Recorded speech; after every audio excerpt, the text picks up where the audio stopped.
ঠাকুরমা স্বামীজির চরণে শতকোটি প্রণাম। আপন আপন গুরুদেবদের চরণে শতকোটি প্রণাম। ভক্তজনদের প্রণাম। শতরূপে সারদার আজকে পর্ব 2 অর্থাৎ দ্বিতীয় পর্ব। আমরা শ্রীরামকৃষ্ণের শক্তি সম্বন্ধেই আলোচনা করছিলাম।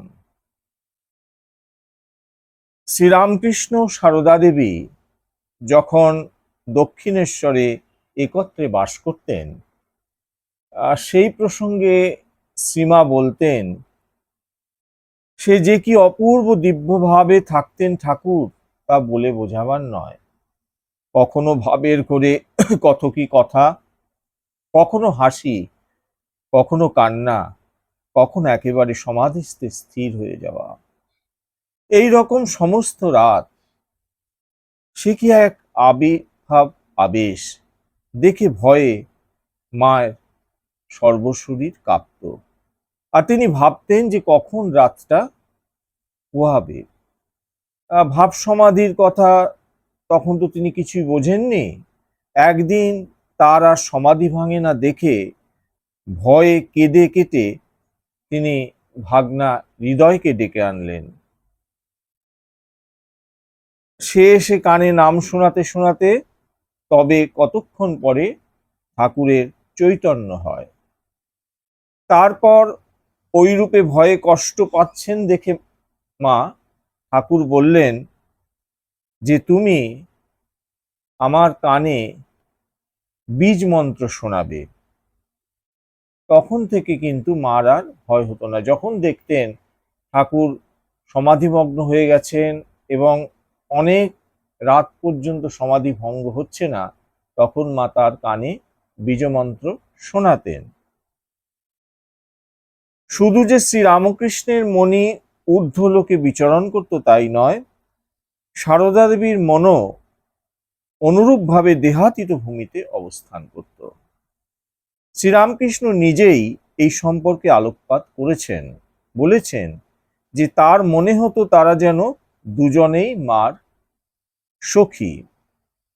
দীর্ঘ 8 মাস কাল শ্রীরামকৃষ্ণ সারদা দেবীকে অতি নিকটে রেখেও তার মধ্যে বিন্দুমাত্র দেহবুদ্ধির কিন্তু প্রকাশ দেখা যায়নি। পরবর্তীকালে তিনি এই জাহ্নবী সদৃশা পবিত্রতা স্বরূপিণীর মহিমার পরিচয় দিতে গিয়ে তিনি দ্ব্যর্থহীন ভাষায় বলতেন, ও যদি এত ভালো না হতো, আত্মহারা হয়ে তখন আমাকে আক্রমণ করত, তাহলে সঞ্জবের বাঁধ ভেঙে দেহ বুদ্ধি আসত কিনা কে বলতে পারে। স্বামী বিবেকানন্দ যাকে বলেছেন ত্যাগীশ্বর, যার ইন্দ্রিয় জয়ের অলৌকিক ইতিহাস প্রবাদ কাহিনীতে পরিণত হয়েছে, শ্রীরামকৃষ্ণের এই উক্তি কতখানি তাৎপর্যপূর্ণ তা ব্যাখ্যার অপেক্ষা রাখে না। তিনি তার শক্তি, তার অর্ধাঙ্গিনী সারদা মা সম্বন্ধে বলেছেন যে কি সংযমের পরীক্ষা শ্রীশ্রীমা দিয়েছেন তা ভাবা যায় না। প্রসঙ্গক্রমে শ্রীরামকৃষ্ণ তার অন্যতমা প্রধান এক স্ত্রী ভক্তকে সূক্ষ্ম দেহে যে কথা বলেছিলেন তা স্মরণ করা যেতে পারে। স্ত্রী ভক্তটি আর কেউ নন, যোগীন্দ্র মোহিনী বিশ্বাস। শ্রীরামকৃষ্ণ ভক্তমণ্ডলীর কাছে যিনি যোগীন মা নামে সুপরিচিতা, অর্থাৎ মায়ের জয়া বিজয়ার একজন গোলাপ মা আর যোগীন মা, এরা দুজনেই ঠাকুরের দীক্ষিত সন্তান ছিলেন। তিনি শ্রী মায়ের সঙ্গে অতি ঘনিষ্ঠভাবে মিশবার সুযোগ পেয়েছিলেন। শ্রী মায়ের ভাব সমাধি দেখবার দুর্লভ সৌভাগ্য তার হয়েছিল। অর্থাৎ এই গোলাপ মা এবং যোগীন মা মায়ের ছিলেন পরবর্তীকালে সর্বক্ষণের সঙ্গিনী। আবার অজস্র স্নেহ মমতা ও আদর যত্ন পেয়েছিলেন শ্রী মায়ের কাছ থেকে। তবু তার মনে সংশয়ের বীজ শিকড় গেড়েছিল। তিনি ভাবতেন ঠাকুর অমন ত্যাগী ছিলেন আর মাকে দেখছি ঘোর সংসারী। ভাই, ভাইপো, ভাইজিদের জন্য অস্থির। হঠাৎ শ্রীরামকৃষ্ণ তার সামনে আবির্ভূত হয়ে বললেন, দেখ গঙ্গায় কি ভাসছে, দেখ গিয়ে যা। যোগীনমা দেখেন নারী ভুঁড়ি জড়ানো একটি সদ্যজাত শিশু গঙ্গায় ভেসে যাচ্ছে। শ্রীরামকৃষ্ণ দেব তা দেখিয়ে বললেন, গঙ্গা কি কখনো অপবিত্র হয় রে? না তাকে কিছু স্পর্শ করে? ওকে তেমনি জানবি, ওর উপর সন্দেহ কিন্তু আনবি না। তারপরে নিজের শরীরকে দেখিয়ে বলেছিলেন, একে আর ওকে অভেদ জানবি। এইভাবে শ্রীরামকৃষ্ণ বিশ্ববাসীর জন্য শ্রীমায়ের অলৌকিক মহিমার কথা ধীরে ধীরে জানিয়ে গিয়েছিলেন। আমরা এইমাত্র দেখলাম যে শ্রীরামকৃষ্ণ শ্রীমা সম্পর্কে যোগীনমাকে বলছেন, ওকে আর একে অভেদ জানবে। অর্থাৎ শ্রীরামকৃষ্ণ বলতে চাইছেন যে তারা একে অন্যের অন্তরে বাইরে পরিব্যাপ্ত হয়ে আছেন। বাইরে মাত্র পৃথক সত্তা, অন্তরে তারা এক অভিন্ন একাত্মা। দিব্য দাম্পত্য জীবনলীলায় এ এক বিচিত্র অধ্যায়। এই সূত্রে উল্লেখ করা অপ্রাসঙ্গিক হবে না যে শ্রীরামকৃষ্ণ এবং তিনি যে অভেদ, একথা সারদা দেবীও পরবর্তীকালে একাধিকবার স্পষ্ট ভাষায় বলেছেন। আবার কখনো কখনো ইঙ্গিত মাত্র করেছিলেন, কিন্তু সেই ইঙ্গিত এমনই অর্থবহ যে ব্যাখ্যার অপেক্ষা রাখে না। যেমন কখনো বলেছেন, আমরা কি আলাদা গো, অথবা ঠাকুর ও আমাকে অভেদ জানবে। শ্রীশ্রীমা কিন্তু এটা অনেকবারই বলেছেন। আবার স্বামী বিরজানন্দ রামকৃষ্ণ মঠ মিশনের ষষ্ঠ অধ্যক্ষ এক সময় শ্রীমায়ের কাছে আক্ষেপ করে বলেছিলেন, ঠাকুরের দর্শন পেলুম না, কি হবে মা? শ্রীমা উত্তরে বলেছিলেন, ঠাকুরের দর্শন তো পেয়েছো বাবা। কথাটি শুনে স্বামী বিরজানন্দ প্রথমে অবাক হয়েছিলেন। ঠাকুরকে তো তিনি দর্শন করেননি। মা বলছেন, ঠাকুরকে তো দর্শন করেছো। কারণ স্থূলদেহে শ্রীরামকৃষ্ণের দর্শন লাভের সৌভাগ্য কিন্তু তার হয়নি। কিন্তু পরে কথাটির তাৎপর্য তার হৃদয়ঙ্গম হয়েছিল। তিনি বুঝেছিলেন মা বলছেন যে শ্রীশ্রীমাকে দর্শন করলেই ঠাকুরের দর্শন হয়ে যায়।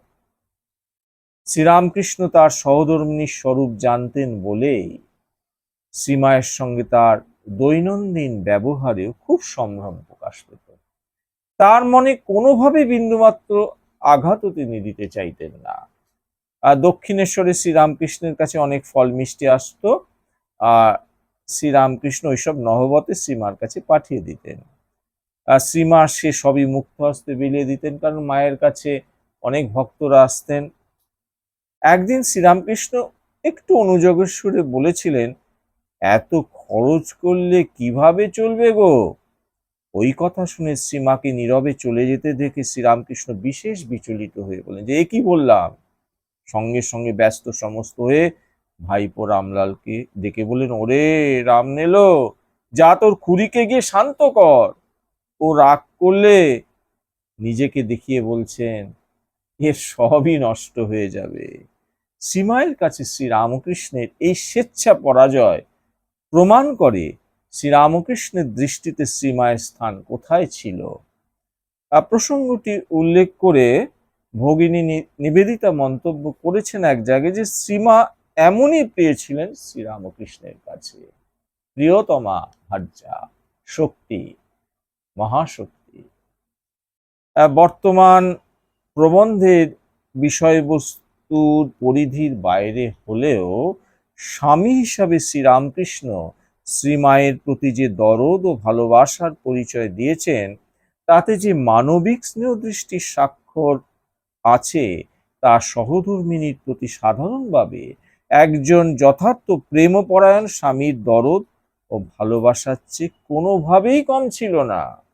বাস্তবিক আমরা দেখি শ্রীরামকৃষ্ণের প্রতি শ্রীমায়ের যতটা টান ছিল, শ্রীরামকৃষ্ণেরও শ্রীমায়ের প্রতি তার চেয়ে কিছু কম টান ছিল না। গৌরীমা বলেছেন, এই যে দুজনের মাত্র 50 হাত দূরে থেকেও কখনো কখনো 6 মাসেও হয়তো একদিন দেখা নেই, তবু দুজনের কত ভাব ছিল। শ্রীরামকৃষ্ণ শ্রী মায়ের সম্পর্কে বলতেন, ওরে ওর নাম সারদা ও সরস্বতী, তাই সাজতে ভালোবাসে। তাই হৃদয়কে একবার বলেছিলেন, দেখ তো তোর সিন্ধুকে কত টাকা আছে হৃদু, ওকে ভালো করে দু ছড়া তাবিজ গড়িয়ে দেয়। এ সম্পর্কে শ্রী মায়ের মন্তব্য, তখন তার অসুখ, তবু আমায় ৩০০ টাকা দিয়ে তাবিজ গড়িয়ে দেওয়ালেন। কি ভালোবাসা! যিনি নিজে টাকা কড়ি ছুঁতেই পারতেন না, সীমাকে ঠাকুরের ডায়মন্ড কাটা সোনার বালা গড়িয়ে দেওয়ার কথা আমরা আগেই উল্লেখিত করেছি। একবার শ্রীসীমা বলেছিলেন, দক্ষিণেশ্বরে থাকতে একদিন আমি রঙ্গন ফুল আর জুঁই ফুল দিয়ে ৭ লহর গড়ে মালা গেঁথেছি।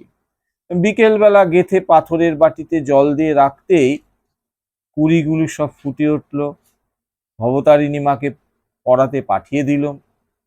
গয়না খুলে মাকে ফুলের মালা পরানো হয়েছে।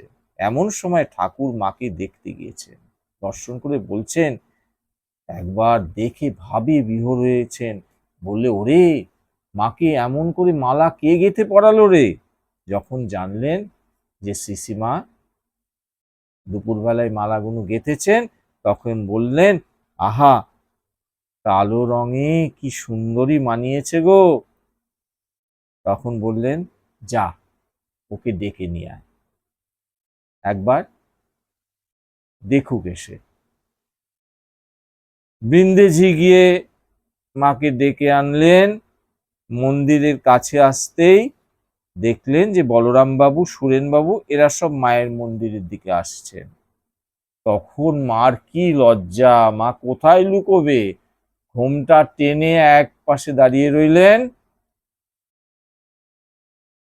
ঠাকুরটা জানতে পেরে বলছেন, ওগো ওদিক দিয়ে ওঠো না, সেদিন এক মেছুনি উঠতে গিয়ে পা পিছলে পড়ে গিয়েছে, সামনের দিক দিয়ে এসো না। তার ওই কথা শুনে বলরাম বাবুরা সরে দাঁড়ালেন। বুঝতে পারলেন শ্রীসীমা আসছেন অবতারিণীকে দর্শন করতে, এবং ঠাকুরও সেখানে দাঁড়ানো।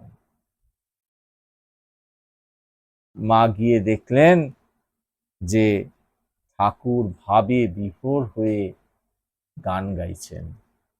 এ ঠাকুরের মর্তলীলার অবসানের পরে শ্রীমায়ের ভরণ পোষণের কি হবে সে কথাও ঠাকুর গভীরভাবে কিন্তু ভেবেছেন।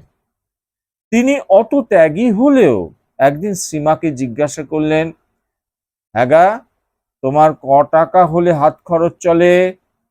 মা বললেন, এই ৫-৬ টাকা হলেই চলে। তারপর আবার প্রশ্ন করলেন, যে প্রশ্নটা শুনে আমাদেরও হাসি পায়। তিনি বলছেন, হ্যাঁ, বিকেলে কখানা রুটি তুমি খাও? শ্রীমা খুব লজ্জা পেলেন। তিনি খাবার কথা কি বলবেন? এদিকে শ্রীরামকৃষ্ণ বারবার প্রশ্ন করায় তিনি বললেন, এই ৫-৬খানা খাই। ঠাকুর খরচের পরিমাণ হিসাব করে বললেন, তাহলে ৫-৬০০ টাকায় তোমার খুব চলে যাবে। অর্থাৎ মায়ের জন্য তিনি ফিক্সড ডিপোজিট করবেন, যে ঠাকুরের অবর্তমানে যেন মায়ের কোনো অসুবিধা না হয়। পরে তিনি ওই পরিমাণ টাকা বলরাম বাবুর নিকট গচ্ছিত রাখেন, এবং বলরাম বাবু ওই টাকা জমিদারিতে খাটিয়ে ৬ মাস অন্তর ৩০ টাকা করে শ্রীমাকে পাঠিয়ে দিতেন। কে বলবে ঠাকুর সংসারী না? তিনি অর্থের চিন্তা করেন না, তিনি সোনা দানার কথা ভাবেন না, কিন্তু প্রকৃত গৃহী মানুষ যা করে যুগাবতার ঠাকুর কিন্তু তাই দেখিয়ে গেছেন। নির্লিপ্তভাবে সব করেছেন, কিন্তু সব কর্তব্যটুকুই পালন করেছেন, এবং ভক্তজনের কাছে এর একটা বিরাট আদর্শ। শ্রীমায়ের কোন রকম অসুবিধার কথা অবগত হলে শ্রীরামকৃষ্ণ অত্যন্ত বিচলিত হয়ে পড়তেন। একবার শ্রীমায়ের মাথা ধরলে শ্রীরামকৃষ্ণ খুবই উদ্বিগ্ন হয়ে পড়েন, এবং বারবার রামলাল দাদাকে জিজ্ঞাসা করতেন, ওরে রাম নেলো, তোর খুড়ির মাথা কেন ধরল রে? শ্রীমা বলছেন যে ঠাকুর কখনো তাকে তুই পর্যন্ত বলেননি। দক্ষিণেশ্বরে একদিন শ্রীরামকৃষ্ণের ঘরে তিনি খাবার নিয়ে গেছেন, শ্রীরামকৃষ্ণ তা খেয়াল করেননি। যথাস্থানে খাবার দেখে সীমা চলে আসছেন, এমন সময় শ্রীরামকৃষ্ণ তার ভ্রাতুষ্পুত্রী লক্ষ্মী খাবার দিয়ে গেলেন, মনে করে বললেন, দরজাটা ভেজিয়ে দিয়ে যাস। সীমা আস্তে আস্তে বললেন, আচ্ছা।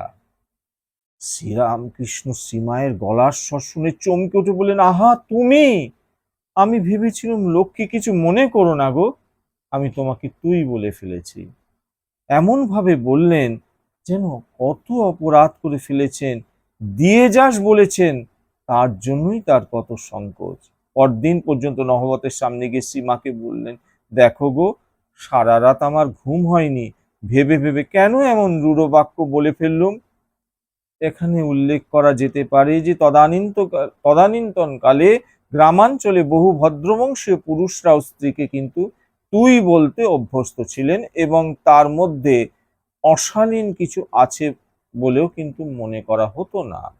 সীমা বলছেন, আহা, তিনি আমার সঙ্গে কি ব্যবহারই করতেন, একদিনও মনে ব্যথা পাওয়ার মতো কিছু বলেননি, কখনো ফুলটি দিয়ে ঘাও দেননি। স্বয়ং ঈশ্বররূপে পূজিত হলেও এবং অধিকাংশ সময় আত্মভাবে বিভোর থাকলেও শ্রীমায়ের প্রতি সম্ভ্রম প্রদর্শনে এবং সৌজন্য প্রকাশের ব্যাপারে শ্রীরামকৃষ্ণকে সর্বক্ষণ সচেতন থাকতে দেখা যেত। আমাদের শ্রীশ্রীমাতাই বলতেন, ঠাকুর যার পরনের কাপড়টাও ঠিক থাকতো না, তারই আমার জন্য কত চিন্তা। শ্রীরামকৃষ্ণ শ্রীমাকে কত সম্ভ্রমের দৃষ্টিতে দেখতেন সে সম্পর্কে তিনি নিজেই একদিন ভক্তদের কাছে বলেছিলেন যে শ্রীমা তার পায়ে হাত বুলিয়ে দেবার পর শ্রীরামকৃষ্ণ আবার তাকে নমস্কার করতেন। আবার দেখা যায় যে শ্রীমা তার জন্য খাবার নিয়ে আসছে, শ্রীরামকৃষ্ণ মা, ব্রহ্মময়ী মা, ব্রহ্মময়ী মা বলে সম্ভ্রমভাবে উঠে দাঁড়াচ্ছেন। আমরাও আমাদের এই যুগল দম্পতি, আমাদের প্রাণের ঠাকুর আর শ্রীমার চরণে আবার শতকোটি প্রণাম জানাই। ওং জননীং শারদাং দেবীং রামকৃষ্ণং জগদ্গুরুং পাদপদ্মে তয়শ্চিত্তা প্রণমামি মুহুর্মুহু। আপনারা সবাই ভালো থাকবেন। জয় মা, জয় মা, জয় মা।